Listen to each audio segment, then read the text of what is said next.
Hello, everyone. Welcome to the Parkscope They want you to take the Unprofessional Podcast Hour. My name is Joe. Oh, it's a new year. It's a new us. The same old Nick interrupting everyone. Joining us. Logo. Yes, you do. But joining us tonight is Alan. Alan, how are you doing, man? I'm here. Yes, I'm around. Yes, you are. You are here. I'll be seeing you next weekend in Detroit. Yeah. It's gonna be good. Time. Yeah, it's gonna be a good time. Also joining us is Nick. Nick, how are you doing? Hoping that y'all have fun in Detroit. Yeah, hopefully we won't get shot or whatever happens, you know. I mean, Detroit's not that bad. Right, Alan? Like... No. I don't know. I've never been. Everybody gets scared about Detroit, and it's hilarious to me. But, you know, what are you going to do? I live in Savannah, so, you know. Yeah, fair point. Yeah, you know, exactly the same sort of place, you know. Savannah, Hey, Detroit. every morning there's news of another homicide here, so, you know, why not? Yeah, sure. Let's go with that one. So we're gonna just do a little bit.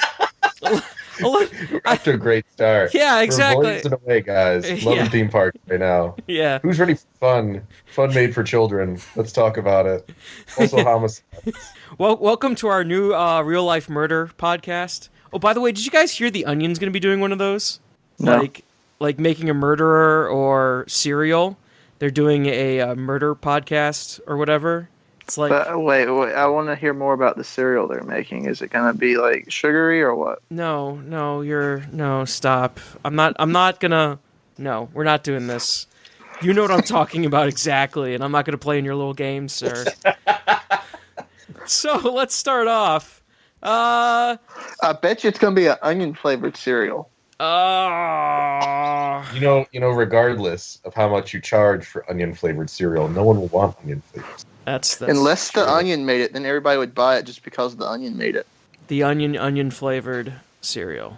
Well, anyways, Sweet onion. our first start off for the news. We're in the quiet season. There's no like actual fun new attractions or anything like that. We just have like concerts and stuff. So, Mardi Gras lineup announced: Sean Paul, the Beach Boys, Macklemore, 311. The Beach Boys with John Stamos. Oh yeah, that's right. The Beach Boys with John Stamos. Philip Phillips, Fits in the Tantrums, probably the most modern thing they have going for this.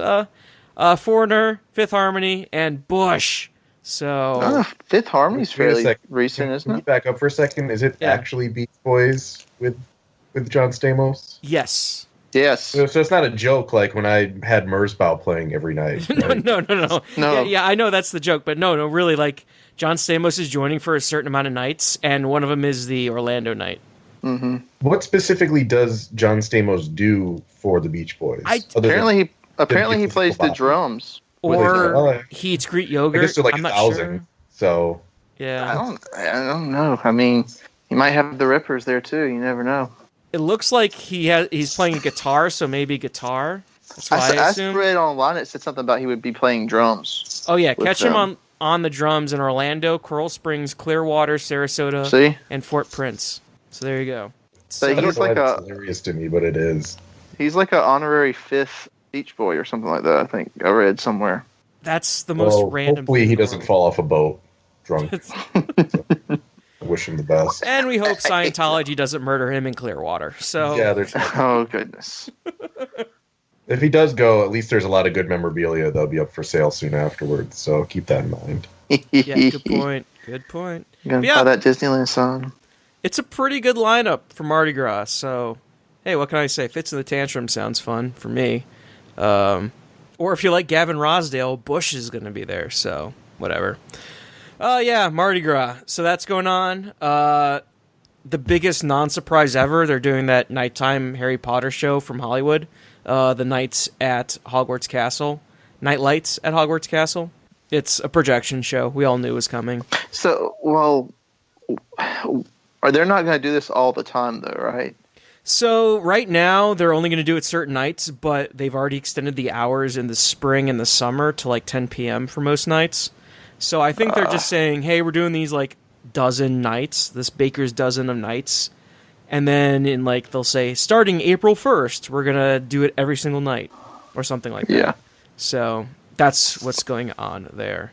So what of the 2 Disney bits of news do you want to start with? Whatever. Whatever. I don't remember what they were. So paid FastPass, I guess. yeah, whatever. Yeah. You know what? I'm strangely okay with paid FastPass. I've been saying it for years, actually. Yeah, it's it's available to club level lounge members. You get, I think it's $50 per person per day, and it's like a 3-day minimum. You get 3 extra fast passes, and you get a 90-day booking window. So there you go. Which is a steal of a deal if you're paying that much. $50 is like nothing. Plus, if you pay $2,000 a night, like, you deserve another ride on Space Mountain. That's my attitude. Yeah. Especially Space Mountain, the crappy Wild Mouse in the Dark built in 1970s. So there you go. It's got sound though now. Barely, but let's go with that. But it's there. Or you can ride the simulated Banshee that breathes between your legs. Just as long as you don't look to the right or left. You know, it really works really well, I bet. Or you could spend the same amount of money on 3 extra fast passes and like get a day ticket to SeaWorld. Or go to Mexico and get hammered. I mean, there's that too. I mean, you could use the same amount of money to go to an actual Polynesian island. I mean, there's I guess we've gone through that. Let's not rehash that again. Okay. Anyways, long story short, I think we all are like, okay, it's fine. Yeah, it is what it is. So yeah. I think everybody knew it was coming, so it's just kind of like, okay, no, it's here. Big whoop. Yeah. I think the original rumor was it was like no strings attached fast passes, which was sort of hilarious how it was phrased, because I just imagine a bunch of swingers getting fast passes, no strings attached or something. But yeah, the original rumor was like you just use the fast passes whenever you want, but I guess you have to book them. So I don't know. Paid fast pass. Also, monorails, they're broken. What a surprise. A monorail's door was supposed to be locked and just opened up over the highway going to Epcot. And people yelled at them for not calling it in, because that would have done something, I guess. I don't know. So that was an actual thing that happened. I mean, the monorails are falling apart. That got retweeted by the Lansing State Journal, which I thought was hilarious. That's pretty impressive. I think it ended up in the UK also. And they butchered everything. It was like the monorail red line or something and a bunch of other crazy stuff. Dang. That monorail made it all the way to the UK? Yeah. That's you know... I think the real tragedy in this is that people climbed on top of the pyramid at Epcot, and apparently someone climbed the smokestack on the Disney Magic. Oh, I didn't see that one. Nobody climbed on top of the monorail. Like, it was right there. I didn't know someone climbed up on top of the smokestack on the Wonder. Yeah, somebody just yeah, that's what it was. It was one of the boats. When did that happen? I feel like I've been out of the loop apparently, since this is just blowing my mind. How do you get to where you can climb up on top of the smoke? You just keep climbing. There's like staircases and stuff and ladders. What do they do to you when you're... You go to the bad room. There's a bad room on all the cruise ships. You go to the bad place. You go to the bad room, yeah. The bad place, not the good place. The naughty room is what it's sometimes called, also. You can Google about naughty rooms on cruise ships. It's pretty hilarious. Talking about the good place, Ted Danson just won Best Actor in a comedy series for The Good Place in Critics' Choice Awards. So there you go. The Good Place. Go watch it. It's really good. It's okay. I mean, there's that one dude who climbed up the Tree of Life at Animal Kingdom, and I was really disappointed. Yeah, that was that was my personal favorite, because that's like really impressive. Yeah. Really sad Joe Rohde didn't do it. Myself, I think that'd been pretty. He probably funny. has.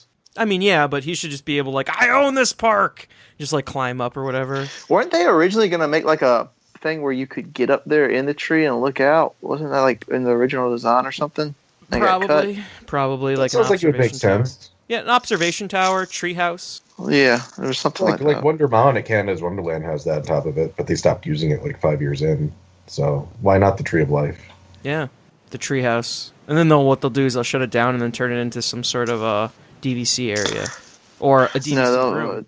A dessert party for the whatever the thing River was of Light. Cubicles. The cubicles. Oh my god, you guys, the cubicles. Oh, holy crap, the cubicles, guys. What is with that? That's insane. Like, they ordered new cubicles for that. I don't know.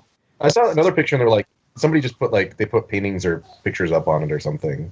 So I guess that's what they had was cubicle walls. They're probably all sitting in storage. And you know what? It was honestly probably the first time that they ever were like, hey, let's do something and then let's not spend a ton of money on new stuff that we don't need to. Fair and point. someone else was like, wow, it's a really good idea. Let's use these cubicle walls.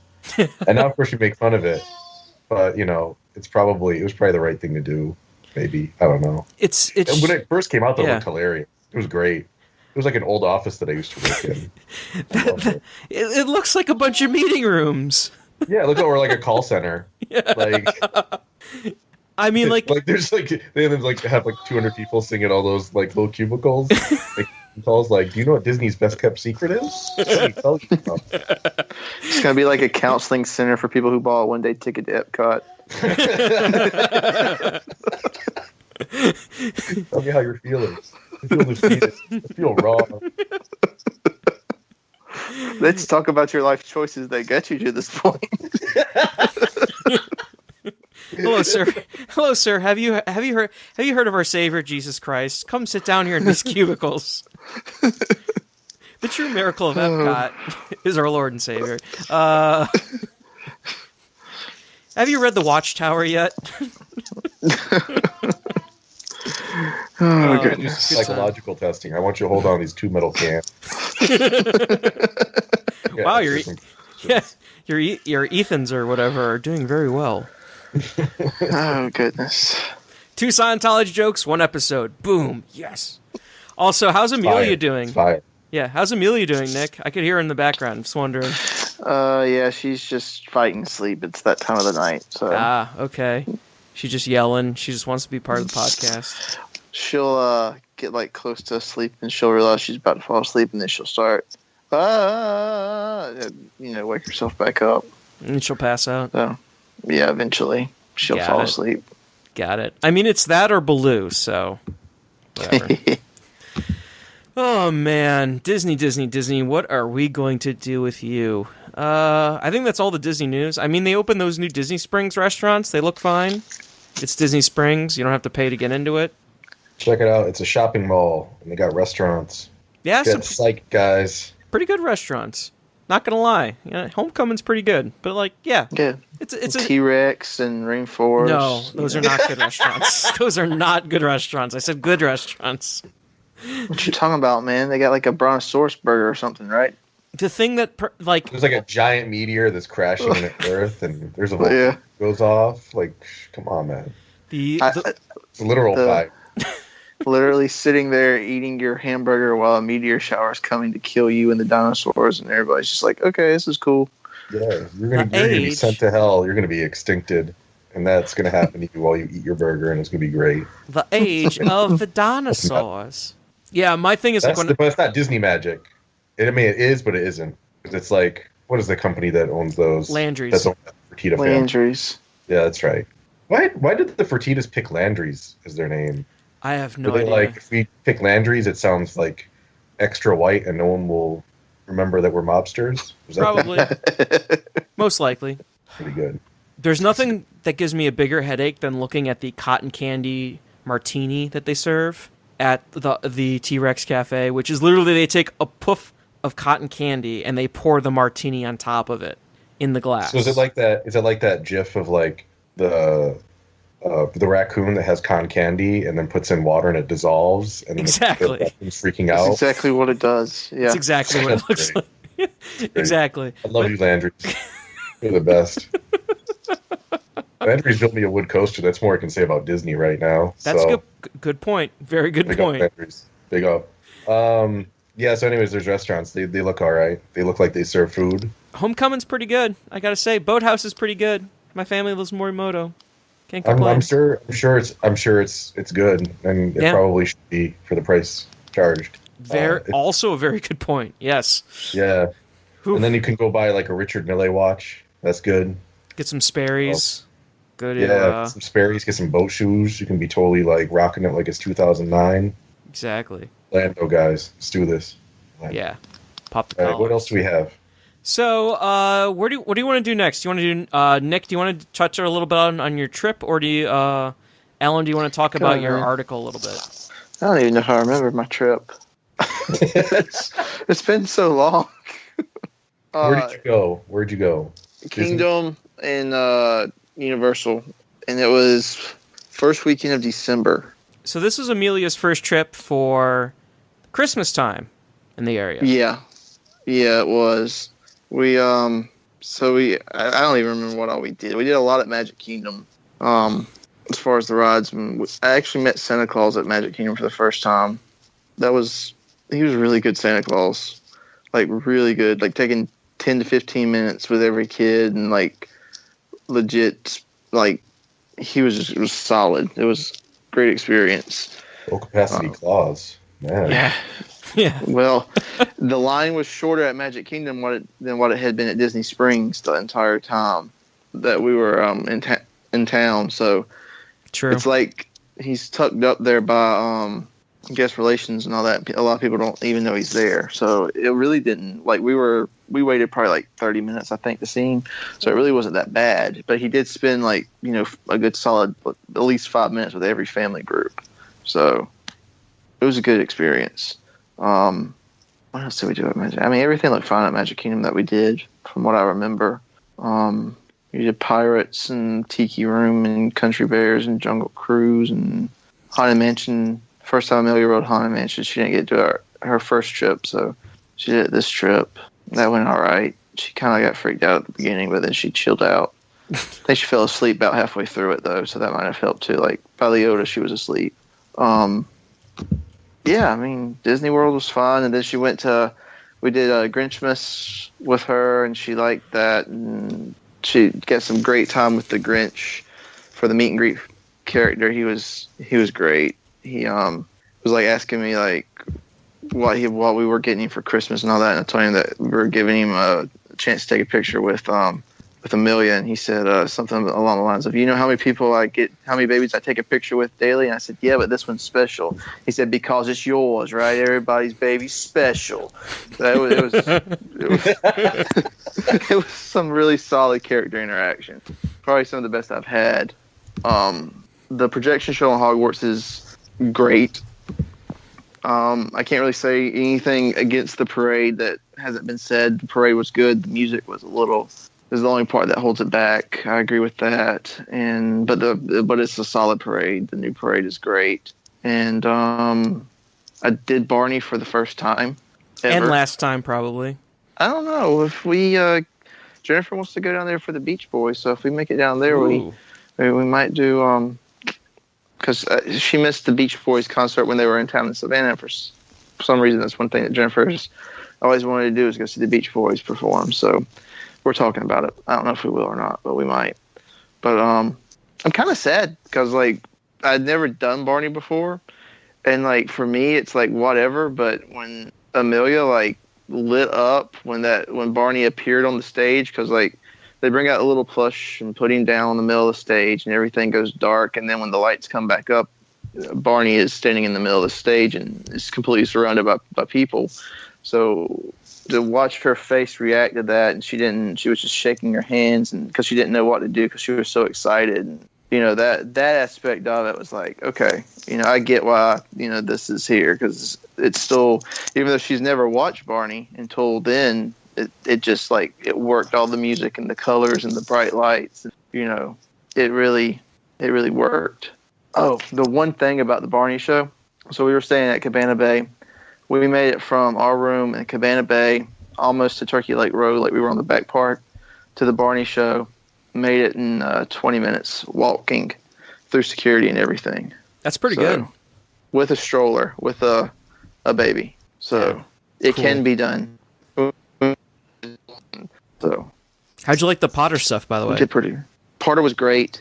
The way that they have it done with how you move through and all that, it really works really well. We had to wait, I think, when we got into Hogsmeade, we had to wait for the show to cycle through one time before we got into a position where we could see it. Mm-hmm. And so, I mean, it really wasn't that bad because we were back probably about where the Three Broomsticks door is whenever the other show ended. And so we made it all the way up to, we were about where the snowman is, that area. That's where we watched it from. Mm-hmm. It was a good perspective. It's a great show. Longer and in a way where like you could see it from everywhere because it's really that good of a show. Like with it being where it's at and how they have to do it, a short projection show is fine. But if they could somehow implement that where where you could see it from all over the park, it would be it would be great because the way it started off with the ghosts and then it works its way through and it's flawless. It's a great job. Cool. I have no complaints about that. Cool. Anything else with the trip you want to mention? One thing, Cabana Bay is like great. Still love they picked for the rooms and stuff like that. Really starting to fade on the furniture and all that. So, okay, so they need like a nice, good cleanup and a refurbishment. Yeah, you can tell the chairs that are like by the windows that the sun, when the blinds are open and all that, and the sun bears down on them, they're getting faded and look dingy and starting to bleach and everything. Mm-hmm, the white walls are starting to have like little black marks and scuff marks all over them, and so like the color palette, great color palette might not be holding up the best. Well, I mean, also the rooms are 4 years old now. So that is true. They do need to get a good refurbishment on that, and they need to start rolling it out. Which I think it's kind of hard to believe that's been there for that long. Well, I mean, yeah, and I mean, hey, they're opening a bunch of new hotels, so I could bet you Cabana Bay rooms will start going into refurbishment probably when they open the new hotel where Wet n Wild is at. Yeah, I kind of figured that they would start with the towers, open up the 2 towers and start taking down some rooms and stuff, but they haven't, so. Yeah, I think once they get their capacity up, that'll probably be what they do. They'll just start rotating it, but they've got 3 hotels in the works because they got Aventura and 2 other ones. I don't remember what the other ones are. They don't even have names yet, right? They haven't given any names to them. It's just the dirt cheap rooms, basically. Universal Generic Beach Themed Hotel 1 and Universal Generic Beach Themed Hotel 2. Yeah, it's hey, we want to spend no money and stay on I-4, but we also don't want to take an Uber to the parks, and we would like package pickup, please, and early entry. Thank you. That's what the parks are. I really wish they would name them Dry and Tame. Universal's Dry Resort and Universal's Tame Resort.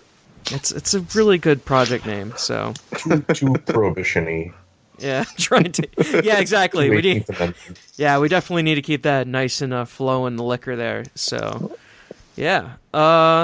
Cool. Well, thank you for your trip report. If Mike had joined us, we would have talked about how he destroyed his body on the marathon, but oh well. I'll talk about Dollywood then. How about that? Oh, yeah. What's going on with Dollywood? How about that, Internet? Yeah. Ready for that. Yeah, so obviously I still have a lot of free time because I'm still in the middle of job searching, which is annoying. But we had a trip that we planned, my wife and I, to go to Dollywood for, I guess, kind of like closing weekend. It wasn't really intended that way. But basically, Dollywood extended their season from the 1st of January to the 3rd. So then we were like, okay, we'll come home one day later. So my wife took another day off. And then my wife was told by her boss that's like, oh, the office is going to be closed the whole week before New Year's weekend. So then we were like, oh, okay, so we'll leave on Friday then. So we left early Friday. We got down to Kings Island.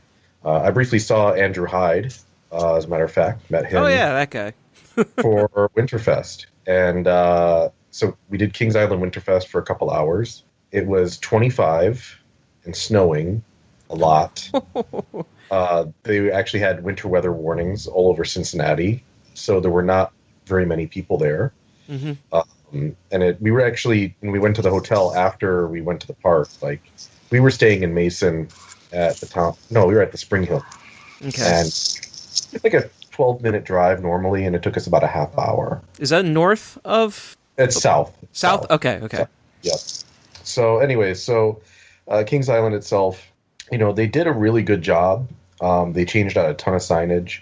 Like, clearly they intend for this to go for a while. And they did a really good job overall, I think, with a lot of the decorations. They had a Christmas village under the Eiffel Tower that was selling, all sorts of junk.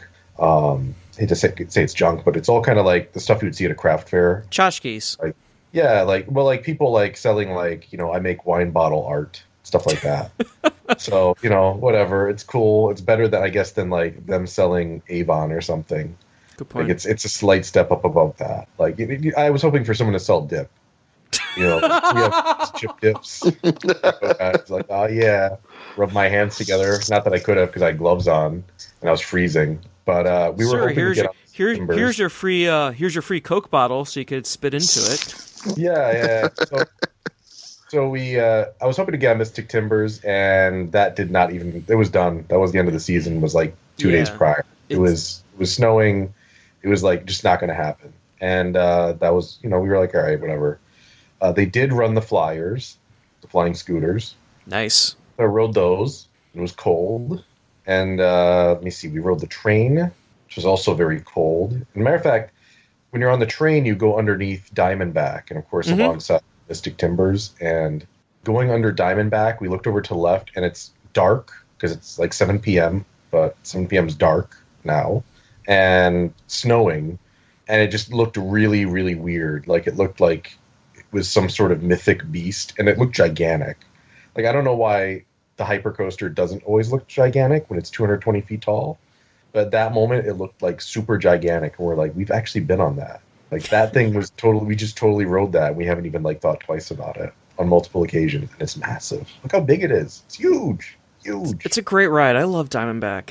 It is a great ride. There's a bunch of shows. They had like a petting zoo. They had like a nativity scene. They had the bumper cars were running we didn't see like any of the shows. My wife was just not feeling the Christmas shows on this trip, which is fine. I usually I'm not a big show person necessarily, but I kind of overdosed on Christmas shows at Dollywood. And I will get to that in a little bit. A couple of years, well, actually it was last year. Anyways, so we barely got on anything.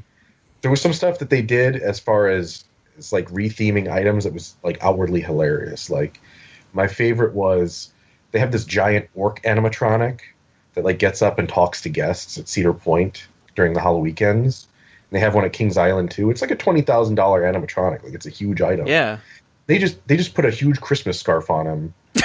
and he got up and he was like talking like an 8-year-old, and it was really disturbing and not at all cheery in my opinion. But whatever. I guess it was supposed to be an elf, like a 20-foot tall elf that spoke like a giant man-child. It was. I'm not sure about it. I'm not pro that, but most of the other stuff I was pro. It snowed so much that they had to stop ice skating and bring out a snowblower to the ice.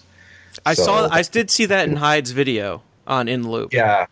Yeah, that was pretty bad. So we did that, and then the next morning we headed down to Pigeon Forge, and we were checking the weather the whole time on the way down because basically Dollywood will run stuff if it goes over 36.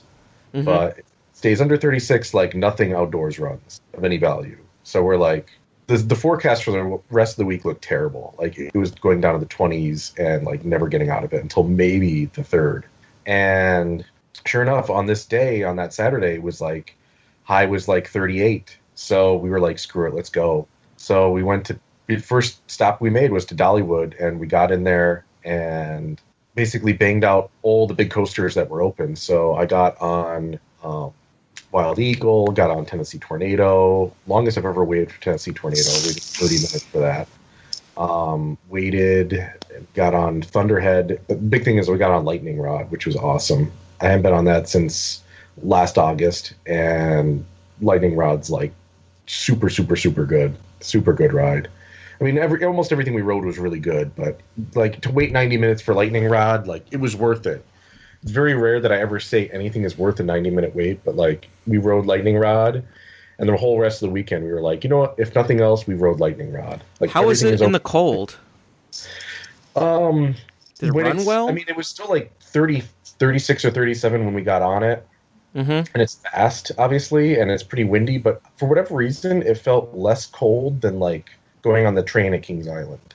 I don't know why that is. Like, maybe because we were so bundled up or something, or we were just so gassed up on adrenaline because it's wild and crazy. It's Lightning Rod. Lightning Rod, yeah. But no, it was super fun.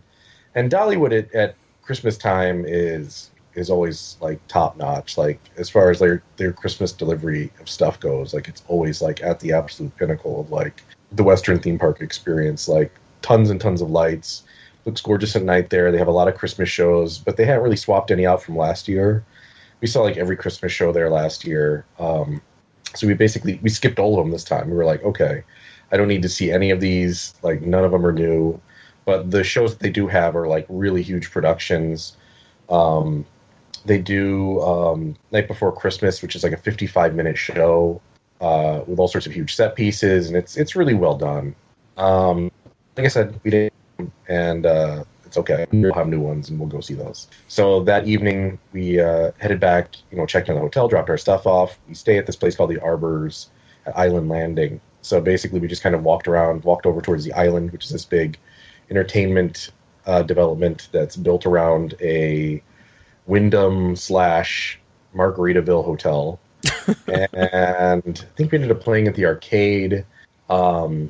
Next day, initially we were going to basically just hang out in Gatlinburg all day and then maybe stop in Dollywood in the evening. And then I forget why it is we didn't go to Dollywood. Like probably because nothing was operating in terms of rides. So we went to Gatlinburg, went on my last new roller coaster for the year, which is the Smoky Bear coaster, which is a mountain coaster. Mm-hmm.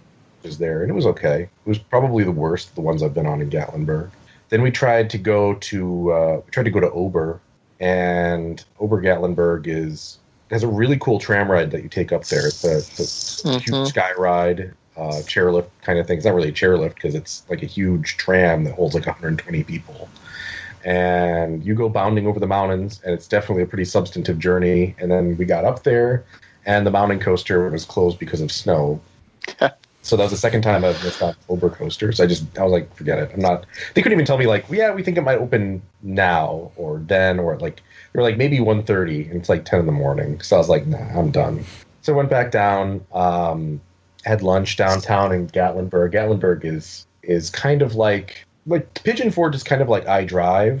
And then Gatlinburg is like iDrive, but like condensed into a really dense section of town with like the same number of people, but like a very small neighborhood, and it's like 3 blocks instead of it's just like everything imaginable in terms of like tourist trappish type stuff. There's this thing called the 7D Shoot 'em Up Cinema, and I had a $5 per person coupon for it instead of the $12 that we were usually charging. So what were the 7Ds and not dwarfs? Usually I try to keep it to at least 12D after Emirates. And my favorite being, we actually never did any of the 12D theaters. We kept running into like additional Ds. Like there was like 10D and like 12D. And like the 12D one that we saw in Oman, I think I took a picture of it and posted on my Facebook or on the Twitter account, where like the names of the things were like Terror Coaster and everything was all misspelled, and Ghost Cum. That was my favorite one. Oh, God. That was so awesome. COME, but still it worked.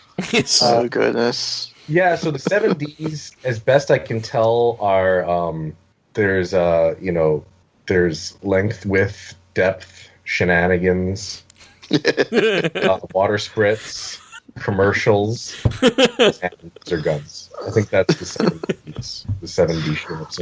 But actually, so also, fun note, so we got corrected on the podcast that I did about who makes all the guns and stuff and all the vehicles for the stuff in the UAE. Did we ever post anything about that? I posted on the article itself. So good. I have it pulled up. Yep. I can actually say what it was. There we go. In our podcast, we note providers of interactive dark rides to UAE parks. We were corrected. Alterface provides Ghostbusters at Motion Gate, Resident Evil, at Hub Zero, Gears of War at Hub Zero, Gumball at IMG Worlds, and Benno's Great Race at Ferrari World. So basically, they did the the 4 worst and the 1 best. So good for them. Good for Alterface. Cool. In all seriousness, no knock to Alterface. I'm actually going to give them credit because the 7D shoot 'em up motion cinema, as ridiculous as that sounds and as cheesy and horrible as it is, and there's a ridiculous animatronic out front, by the way, of a horse, which must be seen to be believed. So basically, you watch a film. There's like a pirate film, which I think is actually shot in Italian, and then dubbed with English. And over that film, they have like CGI and you shoot stuff, right? Mm-hmm. And then before that, they have a commercial for Circus Golf, which is another one of the attractions that they have. No, it's the Mirror Maze. It's the Mirror Maze that they have a commercial for. Then you do the pirate thing, and then you have another commercial for Circus Golf, and then they have this Wild West thing, okay? And Ultraface did this attraction, and it says so at the very end. Like, there's a credit sequence that says Ultraface. So they can't say that they didn't do it, right? It's theirs. Yeah. The important aspect that I want to point out about this, first of all, it doesn't suck, which was shocking. Secondly, the seating on it is basically Avatar seating. Mm-hmm. Like, it's a bike seat, and it moves. And, you know, I obviously cannot say because I haven't been on Avatar yet, but I would not be stunned if this was as good as Avatar, like, for me. Like, it was a preposterous ride setup, but actually the guns worked pretty well. I won both times out of everyone in the theater, and the screen actually was not terrible, and I don't know, it was functionally not bad, and it actually moved the way it was supposed to. So credit to the operator for not completely mucking it up, and credit to Ultraface for building a ride system that probably everyone should just go buy if they have a family entertainment center, because it's better than what I've seen from Trio Tech. So there's that. Also, we went on the Earthquake Dark Ride. Oh yes, which is closing. Which was fantastic. No, Fantastic. not Earthquake's not closing. What's the one that's closing? The run that's rumored to be closing is Jurassic Jungle Boat Ride. Okay. Which we also rode that same day. I'll get to that in a second. Okay. Earthquake is supposedly owned by the same people as Jurassic Jungle Boat Ride, and Earthquake has both of them have ride systems that I'm pretty sure were made in house. Like, I don't know who would have ever made this. Nobody's ever taken credit for it. Mm-hmm. Basically, the premise is essentially like Disaster in its old, like, what was Disaster before it was Disaster? It was like, help me here. What do they call it at Universal Studios Florida? Earthquake. Earthquake. Yeah, basically. Brought it out, right? Yeah. So it was basically that. Like, you get into a subway car, okay, but the subway car has like 2x2 seating, and there's 8 seats on this. Basically, it's a sled on track, and you kind of exit the fake subway car, and you're just like out in the open air inside of the tube, where you go back and forth during the earthquake. And there's water effects, and there's no fire. I think they may have had like some electronic stuff that looked like fire, or was supposed to look like fire. But basically, it's the most ridiculous dark ride ever, behind the Jurassic Jungle Boat Ride.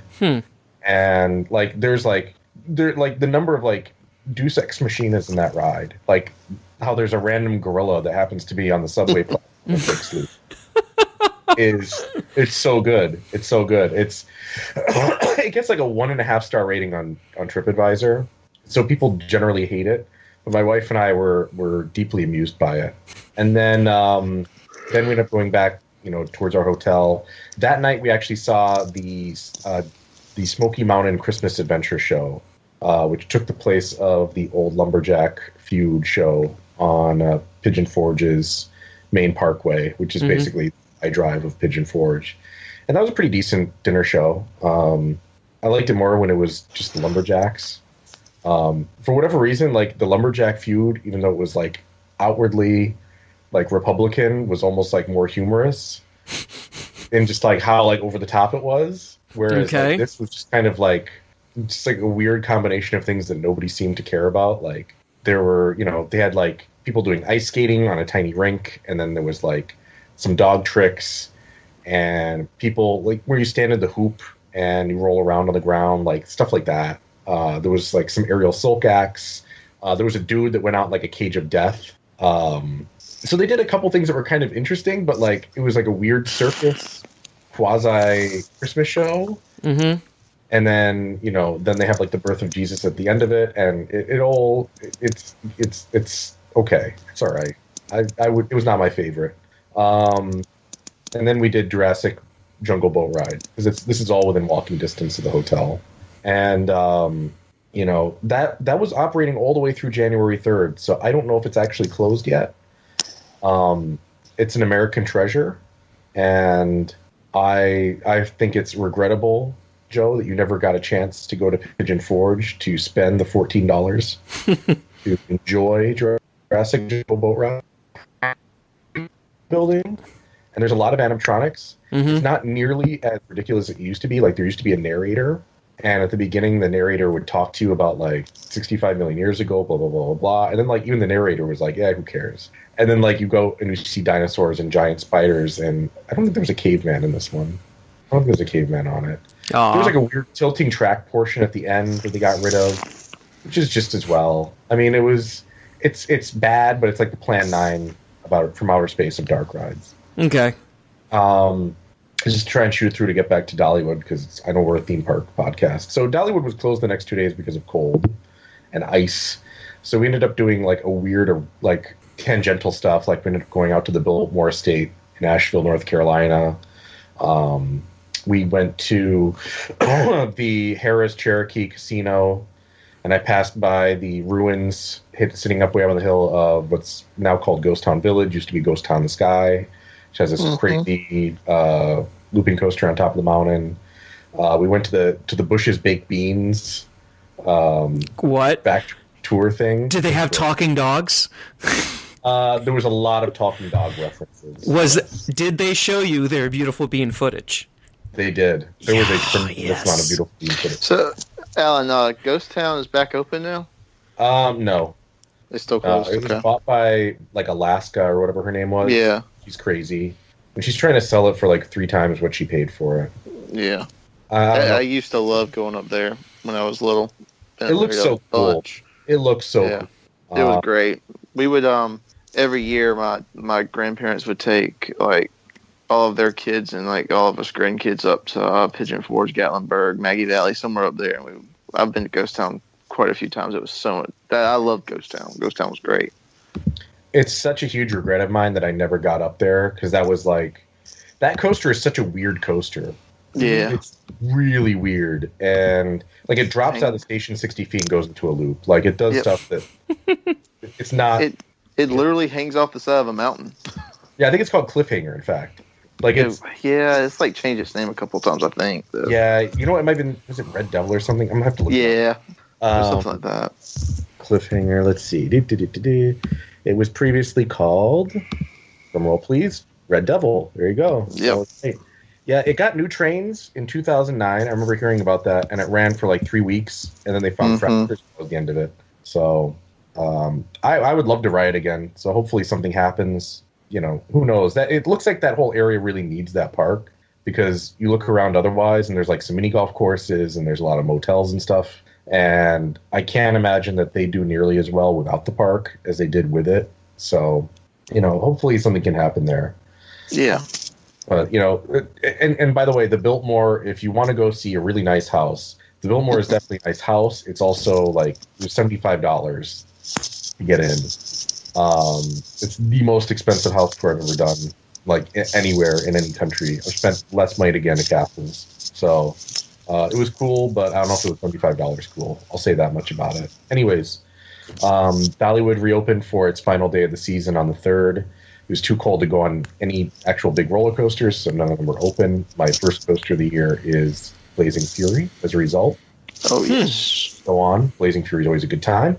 And, of course, it's Christmas, so they have Christmas lights, and everybody's wearing, like, Christmas hats and stuff. Ooh. And I also got a chance to go on Dropline, which is the new Fun Time drop tower that they got in the space of the old Topple Tower, and it's okay.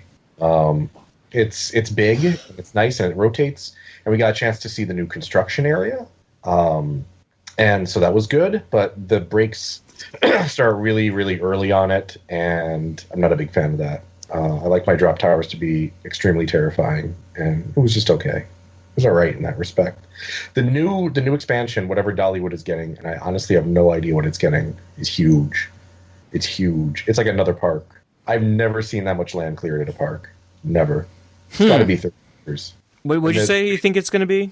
I have no idea. It's got to be 20, 30 acres that they cleared. Jesus. It's a huge amount of land. What is it for? Like, is there any rumors what's going to be, or just...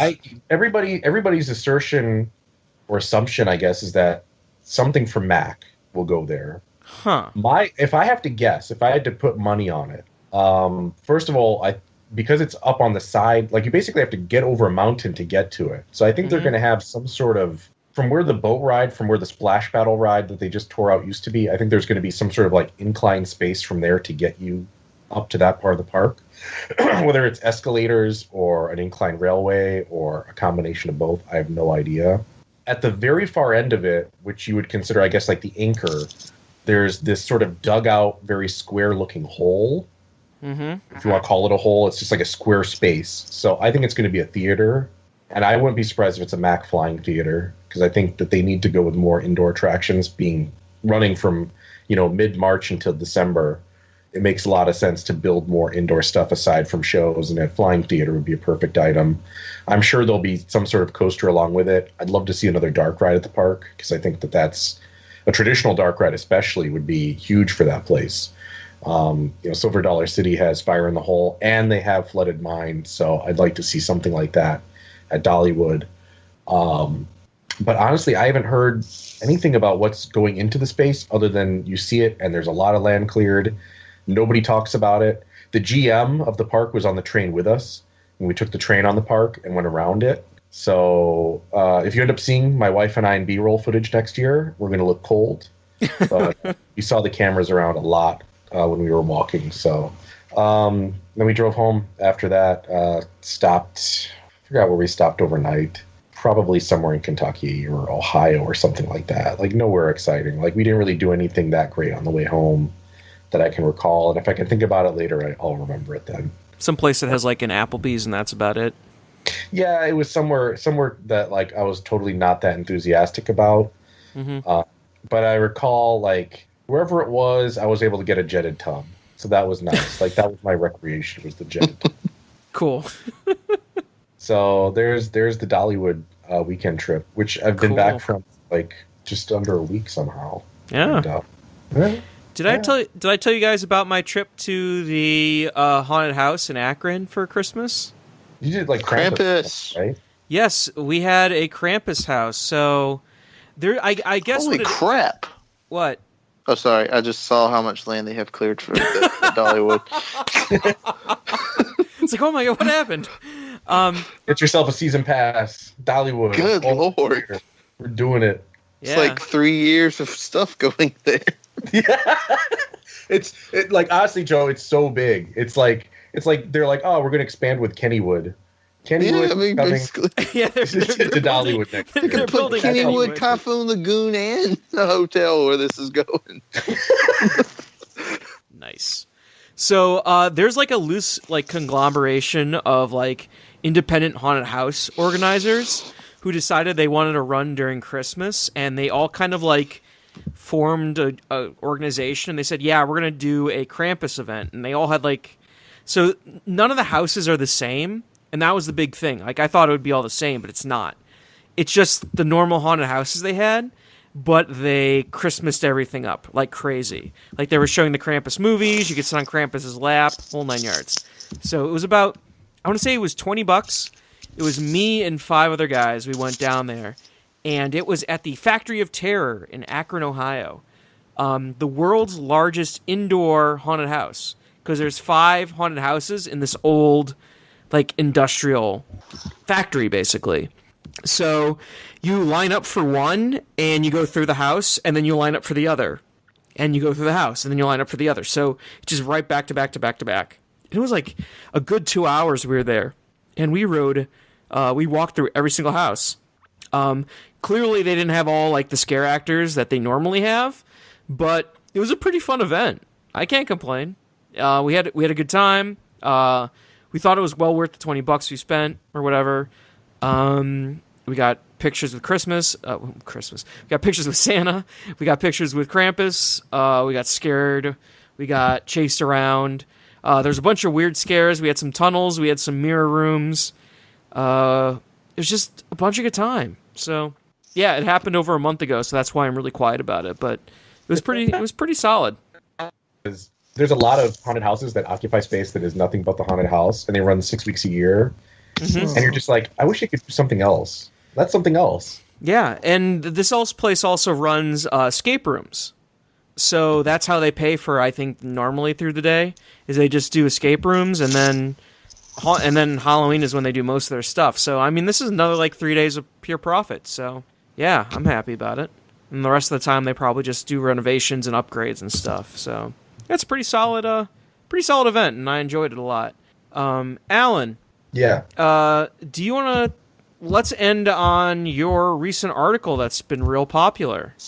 We'll cover it a little bit and talk about it and let everyone read it online. The article is brilliantly named "How is Theme Park Labor Market Formed? How Park Get People." It was very popular on Reddit that time. Yeah. Yes. Everyone's like, "What? Or this is poor English." And then like 2 people were like, "Way in stain mother," and it's like, okay, at least somebody got it. Thank you. Thank you for not making me feel too ancient. I will try to stay away from any other olds for future titles. The best I had for this one. I didn't want to come across too ridiculously serious. I don't know. I mean, you have to, right? Yeah, you gotta try. I mean, not that it's not a serious topic. You know, talking about the labor market in the United States and staffing theme parks. I don't know. You know what? It's been one of these topics that keeps coming up, and it obviously makes sense to me, like all the numbers fit. And I said, you know what, let me go ahead and just put everything together. And it was funny because like as I actually did, you know, the basic research for the article and going back through like the Bureau of Labor Statistics stuff, I was like, wow, this is even worse than I thought it was. Like, I couldn't believe how poorly the theme park industry rates compared to like other completely generally garbage industries as far as paying people. Like the rate of increase for pay in real terms is like 0.33% over the last, I think, like 12 years. I mean, it's like hilariously bad. And, you know, surprise, surprise, I keep going to Cedar Point and there keeps being, you know, one train on or half of Gemini's not running or a bunch of food booths are closed. They have to bring in food trucks in order to actually serve food to the park. Melt has bad reviews because it doesn't have enough servers. Yeah, you know, Kings Island has the same issue. Like every park, and now like the parks in Orlando are starting to see some similar issues. And then on top of that, you have these labor disputes that have started to fire up, particularly with Disney World now, where the unions rejected the initial deal. And, you know, everyone's kind of like, well, I wonder what's going to happen, as though, you know, maybe the union will actually strike. I'd be stunned if they did, but who can say? 2 or 3 days of Disney World employees on strike would be devastating to that company, and I don't think Disney World and the Disney company can afford to allow it to occur. So, especially right now in the labor market. So basically, that was the argument that I made: is that if you're a theme park, you have to pay more money if you want employees. This is what happens in a full employment situation.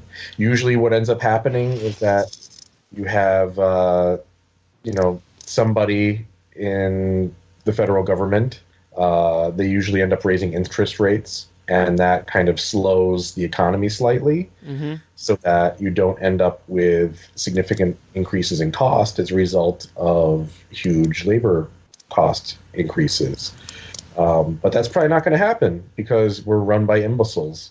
So good luck to all of us. And if you're a theme park and you'd like to replace your HR people with me, I work cheap comparatively, and I can't do any worse because obviously they're not very good. Can't do any worse. Can't do any worse. It's like, you know, like could you or I coach the Cleveland Browns? Any of us, anybody could coach the team to an 0-16 season and collect a paycheck, and it would be easy. So why not? Why not me? Obviously, you can't do it, so you don't deserve the money. So just hand me a check. I can pick up the phone and make phone calls. It's not tough. I can swallow my pride. I can sit there and apologize to the guys that run some crappy diner and be like, "Hey, do you think you can take some of our food service people for 6 months?" Of course. Can they dance? Can we put them in Johnny Rockets? Yeah. Can we do something with the Diana's Deli or the McDonald's? Can we send you some people that, you know, do nothing but cook corn dogs and want to keep their jobs till next year? It's really the rides people that want to stick around. There's plenty of stuff for them to do. It's just a matter of Cedar Point working with local businesses to find stuff for them. I mean, this is stuff that, you know, ski resorts do in Aspen. That's the mentality you have to take if you want to keep people that aren't total trash. If you want to keep people that are total trash, that's up to you too. I'm say anybody what they should do. Keep all the bad employees, the laziest ones. They probably won't work for much, so just keep them. See how that does for the stock price. I don't know. But yeah, so that was the piece on Parkscope. I'm actually going to have a follow-up next week, which I started doing some research for because I want to talk about theme park revenue and how it works. Because essentially nobody understands. And hopefully it'll be enlightening. Yeah, because people just assume, $120 to get into Disney sounds pretty reasonable. Yeah, so. It's partially that, and also to look at the regional market. One of the spoilers I'll give is that Cedar Fair and Six Flags are not that different. Like they're actually pretty much the same. So it's interesting. It's interesting. Cool. I think that's all we have tonight. That sound good? I mean, we're about at an hour, so why not? It's January. There's no parks open where we live, except for the Jeepers in Orchard Lake. If you want to get a bad kiddie coaster credit, I don't. So skipping that one. But yeah, that's about it. There's January, guys. This is what you get. It's the same tired arguments on Twitter too, man. I saw somebody was asking, was your buddy Joe, it was your buddy that was asking about the best bathrooms? Oh yeah, Patrick. Yeah, when you get to the point where you're talking about bathrooms, like, you've hit the bottom of the barrel. Well, that was more of a joke, because, like, someone posted, take 4 attractions from every Disney World park and make your own park. And he's like, I want to take the 2 best bathrooms from every Disney park and make your best Disney World park. Oh. So that was Patrick was asking about toilets. So there you go. Best bathrooms. Seriously, though, which is terrifying. You put thought into it. I'm actually thinking about it right now. The Adventureland bathrooms would definitely have to be on there, though. I'm just saying. We're getting close to, like, if you had to pick a tree to hang yourself from, the Magic Kingdom, which one do you pick? Obviously the one in Liberty Square.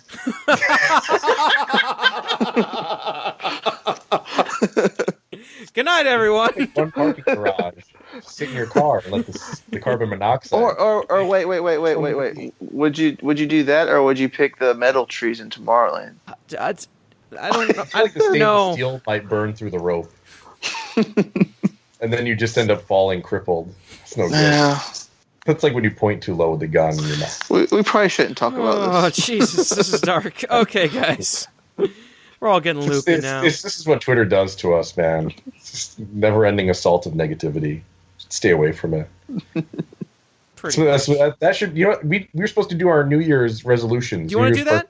Yeah, let's do that. Screw it. Yeah. What's New your Year's Park resolution number 1? We should get off Twitter. All Twitter does is make me think about suicide jokes. It's great. Love Twitter. Joe, how about you?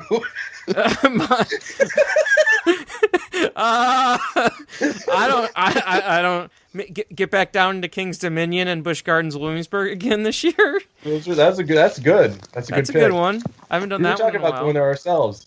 We'll talk to you more about it, as a matter of fact, when you're up here. Yeah, that sounds good. Yeah. Nick, your turn. I don't know. Maybe Cedar Point this summer. Oh, might happen. Oh, what's that? That? Might happen. Porco. Oh. Melt. Might happen. Oh. It's a definite possibility. You're gonna have to get in contact for that. Yeah, if it happens. Yeah, well, Jennifer's best friend's husband is now working out of Cleveland, and we try to see them at least once a year. So there's a very good chance that we'll be possibly maybe going to Ohio this year. So yay! And if we go to Cleveland, I am going to Cedar Point because why not? And Porco, yay! Yeah, I would say stay away from like mid to late June, not because it's busy, but because of the bugs. There's a lot of Cedar Point. Yeah, I'm from South Georgia. No, you don't understand. Yeah, they have these. They basically they're like mayflies. Midges. Oh, okay, mayfly. And they will coat your clothing if you go on coasters. If you do front row Millennium Force, I've seen photos of people like covered in like bugs. Like, on the on-ride photo. It's that bad. Yeah, you want like July. July's good. Plus, Okay. there's like employees there at that point, so that's positive. If they have them this year, who knows? We might have employees. Who knows? They might have. It would be like a coupon day. You run the ride yourself. Yeah. It would be like Germany, where you pull a rope and then you get on the coaster and then it goes. Oh yeah. What is that Thing. park that does that? It's like nobody operates any of the rides. It's just people. They'll definitely have people if they hire me. So hire me. I got nothing going on right now other than job interviews. You might as well get me before someone else does. Right? Also, my second New Year's resolution is to seek bloody vengeance for the Blackpool Wild Mouse. R.I.P. Yeah. So what's going on with that? That was the best one. What's going on with That that? thing's crazy. The thing about wooden wild mice versus steel ones, that steel ones are fairly in control, except for the one that used to be at Vancouver. That was basically a wood mouse. That was basically the Blackpool mouse. Like the upstop is in the middle of the track on like a rail. Oh, so boy. every time it goes around the curves, the wheels come off. and the clearances were so short. Like if you were over 6'2", like you probably had to duck to ensure not getting throttled by a beam. It was so good. Oh man, that ride was so good. And I will probably never forgive. Blackpool's already gotten rid of a bunch of really good stuff, and like the Wild Mouse was like the last straw. Blackpool was the best park I ever went to in my entire life when I went there in 2002. And like 5 of the things that I loved about it are gone. So screw Blackpool. Vengeance coming for you. What else? Get more money again, and then parks. That's basically like, I try to keep to about 30 a year, and I want to do Darien Lake this year with the new coaster. Cedar Point obviously is getting a new coaster. Mm-hmm. I haven't been to Kennywood in 9 years. So We should do Kennywood. Should go to Kennywood. Haven't been to Idlewild in 14. I haven't been to Idlewild in way longer than 14 years. 15 years. 15 years is this year. Last time I went to Idlewild. Oh, shit. I have not been to King's Dominion in about 13 years. I haven't been to Busch Gardens in about a decade. So those are parks I really need to get back to. And I need to get to Fury. So a lot of domestic stuff. I don't know if I'm going to do as much international stuff. If I do, then that's great. If I don't, I did plenty of it last year. I went to like 12 countries. I'll live if I skip 1 or 2 this year. So, it's fine. Yeah. So, and I'm at 849 right now, I'm at 847 for my count. I don't think I'm going to get to 900 this year. 900 is not going to happen, but 875 at least. At least get another like 25 on the board would be good. Be happy with that. Cool. So there's my resolution: 25 for the year, bloody vengeance for the Wild Mouse, and get off Twitter. So I stop feeling bad. All the positive things. Yeah. So I think it's time to wrap up the episode. We've been at this for about an hour. Alan, where can we find you online at? That's not Twitter, I guess, or maybe Twitter, or something? You'll probably find me at Twitter anyways, breaking my promise to myself. New Year's resolutions are meant to be broken, so I'm going to go break in about 5 minutes. Cool. I'm just going to roll around on the couch and feel bad. But also on Parkscope.net, but at Gods on Safari on Twitter. And you can catch me under a list of pseudonyms I'm not going to tell you about elsewhere on the internet. Cool. Yay, pseudonyms. Nick. It's at Parkscope Nick on Twitter when I am on there, which is not very often since I'm working right now. And always remember, hire Alan. He can't do much worse than what you currently got. Exactly. Somebody let me run a neurocognitive study, and we went great. So I can do anything at this point. Just, what I'm saying? It's all good. Yeah. You can find me at Parkscope Joe. You can find all of us at Parkscope. Go to parkscope.net for articles. Alan writes good ones. I'm writing some. I'm working on some. Rate us, review us on iTunes. We'll see everyone on the flip side. So, Nick, do you want to sign us off? Love everybody. Hate everything. Kungaloosh. There we go.